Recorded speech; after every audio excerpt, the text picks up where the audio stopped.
ministro Luis Caputo acaba de dar una conferencia de prensa en el Ministerio de Economía. Caputo se definió el programa que lidera como conservador, que no depende de urgencias. Destacó que el paso del tiempo juega a favor de la gestión, gracias a la solidez de los fundamentos económicos, reflejado en la baja del riesgo país, que tocó un mínimo de 415 puntos básicos. Para Caputo, el mercado internacional no es una urgencia, que emitir deudas en los mercados internacionales es una opción, no un objetivo, y explicó que el país no se va a apurar a salir a colocar bonos afuera a tasas altas como un 12,5%, sino que esperará a que el riesgo país siga bajando para financiarse a tasas mucho más convenientes. El ministro Luis Caputo acaba de dar una conferencia de prensa en el Ministerio de Economía con los periodistas especializados y acreditados en el Ministerio de Economía. Un resumen de la entrevista o de la conferencia de prensa que acaba de dar. Caputo se definió el programa que lidera como conservador, que no depende de urgencias. Destacó que el paso del tiempo juega a favor de la gestión, gracias a la solidez de los fundamentos económicos, reflejado en la baja del riesgo país, que tocó un mínimo de 415 puntos básicos. Para Caputo, el mercado internacional no es una urgencia. El ministro enfatizó que emitir deudas en los mercados internacionales es una opción, no un objetivo, y explicó que el país no se va a apurar a salir a colocar bonos afuera a tasas altas como un 12,5%, sino que esperará que el riesgo país siga bajando para financiarse a tasas mucho más convenientes, por ejemplo, alrededor del 6%. Finalmente, dijo que para cubrir los vencimientos calculados en más de 30.000 millones de dólares entre junio del 2026 y diciembre del 2027, Finanzas diseñó un esquema donde las necesidades alcanzan los 19.200 millones, mientras que las fuentes de financiamiento aseguradas suman 22.900 millones. Esto, dijo Caputo, genera un fondo de respaldo o colchón de 3.700 millones de dólares. Bueno, son buenas noticias porque si el mercado tenía un mínimo de desconfianza, Caputo dijo, mire, vamos a pagar la deuda del 26 y el 27 y el dinero y las herramientas para pagarla están aquí, se las mostramos. Bueno, vamos a hablar ahora a propósito de economía con María Castiglione. María, buen día, ¿cómo va? ¿Qué tal, Luis? ¿Cómo estás? Buen día. Bien, tu consultora te está dando para la inflación de junio 1,9 o 1,8, no recuerdo cuándo lo mandaste. A nosotros nos dio 1,9, Okay. Efectivamente, en CIT. Sí, 1,9, pero a lo largo del mes y sobre todo las últimas 2 semanas, la tasa de inflación de la, digamos, tercera semana contra tercera semana del mes anterior y la cuarta estaban corriendo por abajo de ese porcentaje, lo cual es una buena noticia, sobre todo de cara a lo que va a ser el mes de julio, ¿no? Uh-huh. Una buena noticia porque cuando baja la inflación, de alguna manera, aunque no sea bruto, se recompone el poder adquisitivo de los salarios, formales e informales. Sí, no es obligatorio, pero claramente es muy importante, es una parte fundamental, porque el poder de compra, justamente como vos lo planteas de los salarios, es la diferencia entre lo que aumenta el salario versus lo que aumentan los precios. Por lo tanto, es clave que los precios desaceleren, que la tasa de inflación baje, y obviamente de la mano también de que después los salarios en recomposiciones salariales, etcétera, aumenten por arriba, cosa que ya pasó en el mes de abril en todos los rubros prácticamente de los segmentos de salarios, y esto es importante porque en aquel momento, en abril, fue 2,6 la inflación, ¿no?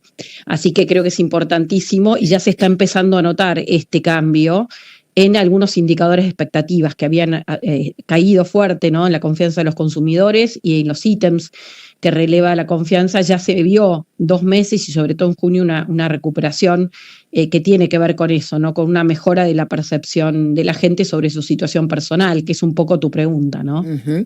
Y cuando se habla de crédito y el crédito como motor del consumo, te pregunto esto porque son muchos datos y me gustaría interpretarlos.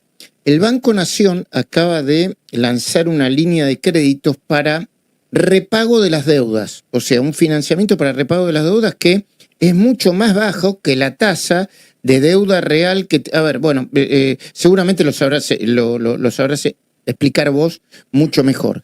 Y luego, el hecho de que todavía haya un endeudamiento muy importante de las familias, ¿no frena el consumo interno e incluso la vuelta al crédito? Es como el huevo y la gallina, ¿no? Te escucho con atención, a ver si hay una manera de salir de este laberinto. Bueno, es importante esto. El año, sobre todo entre segunda mitad del 2024 y principios del 2025, el crédito, que era prácticamente cero, era 3 puntos del PBI y nada, y dentro de esos las familias para consumo era más o menos 2 y pico del PBI, o sea, prácticamente nada, era todo a contado, empezó a crecer fuerte, ¿no? Y eso es algo que ayudó a que la gente pudiera acceder a cosas que antes no había, pues ni siquiera había por el cepo, como más variedad de electrodomésticos, incluso autos, motos, otros productos de consumo, celulares, etcétera, con acceder a comprarlos con crédito, que es en donde lo que pasa en todas partes del mundo. La gente en general que tiene un determinado ingreso va accediendo y va comprando, sobre todo las cosas más caras, con crédito, ni hablar el crédito hipotecario para los departamentos, pero para los autos el leasing o crédito prendario, etcétera. En Argentina eso creció muy rápido y ayudó a que en ese contexto de economía donde la inflación todavía era alta, etcétera, el consumo se recuperara fuerte, pero como vos bien marcaste, el año pasado con la suba de la tasa de interés y la economía que se paró porque la mitad de la gente que tenía poder de compra pasó a dólares, se quedó con dólares y desaceleró el consumo, aunque en el promedio aumentó, desaceleró fuerte el ritmo, generó que la gente dejara o muchos empezaran a tener problemas con el crédito.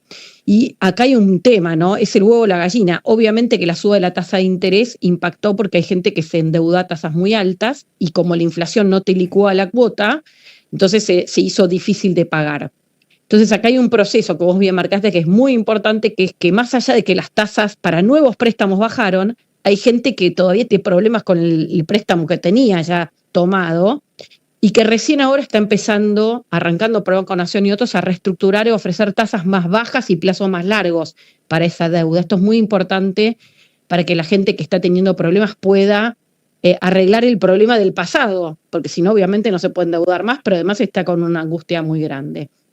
Así que este es un punto importante y un punto de partida, y el resto de la gente que no tiene problemas con el crédito, los bancos recién ahora están siendo de vuelta más agresivos en ofrecer más préstamos, créditos a plazos más largos, a tasas más bajas. Y bueno, esto es un tema que miramos con atención. El mes pasado recién, después de varios meses, volvió a crecer el crédito al sector privado. De a poquito, ¿no? Suavemente. Y obviamente que es un factor que es importante, como en todas partes del mundo, a la hora de ver la demanda, el consumo, sobre todo en algunos rubros, ¿no? Dicho esto, ¿ves a la economía creciendo, a la economía de bolsillo de diferentes sectores, en sectores que aún no crecían en los próximos meses o no? ¿O está por verse? Obviamente que siempre es un pronóstico y hay que confirmarlo, pero están dadas las condiciones para que la economía siga creciendo y de hecho en algunos rubros como la construcción hay algunos factores que permiten esperar que crezca un poco más, sobre todo de un rubro que venía en cero prácticamente, que era la obra pública, ¿no? Con estas licitaciones de rutas ya empezaron a arrancar ahora en junio, ahora vamos a ver cómo siguen los próximos meses. Ahí obviamente es importante el tema del crédito también para que esto se acelere. Y después en otros rubros de la industria hay algunos datos, cuando uno mira qué pasó en mayo y junio, hoy va a estar el dato del IPI, del ISAC, o sea, indicador de la construcción y de la industria de mayo, pero indicadores parciales que uno está viendo permiten esperar que mayo haya sido un mes de recuperación, junio lo mismo, pero obviamente, como bien planteaste, los sectores que vienen más rezagados, aunque recuperen, obviamente tienen camino por recorrer, ¿no? Así que, pero te diría, un escenario de un tipo de cambio estable, tranquilo, inflación en baja, salarios recuperando y un tema importante relacionado con lo que habló el ministro hace poco, ¿no? En el equipo económico, en la conferencia de prensa, algo que a los argentinos nos ha angustiado siempre, que es un gobierno que siempre se llevaba